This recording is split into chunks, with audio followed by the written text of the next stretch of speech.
सर्दी की एक दोपहर थी। मास कम्युनिकेशन की कक्षा में सन्नाटा पसरा था। HOD professor Govind Pandey class में दाखिल हुए। आवाज में रोब, चेहरे पर थोड़ा अहंकार लेके उन्होंने अचानक करण पटेल की ओर देखा, जो पिछली बेंच पर बैठा था, चुप मगर सजग। प्रोफेसर बोले, तुम यहाँ क्या कर रहे हो? तुम्हारे जैसे लोगों को तो जाकर खेती करनी चाहिए। कक्षा में सन्नाटा छा गया। कुछ हंसे, कुछ झुक गए, पर करण की आंखें बोल उठी।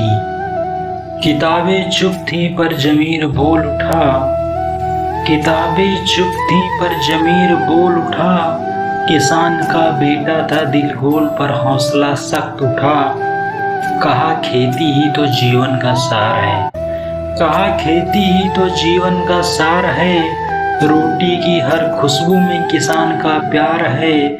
जिसे तुम नीचा कह रहे हो गलत अंदाज में, जिसे तुम नीचा कह रहे हो गलत अंदाज में, वही खड़ा है देश की मजबूत नींव की राज में। मिट्टी से जो उगा वही आकाश छू गया। मिट्टी से जो उगा वही आकाश छू गया। जिसने मेहनत को समझा वही इतिहास बन गया। अहंकार बोला ज्ञान ही श्रेष्ठ है यहाँ।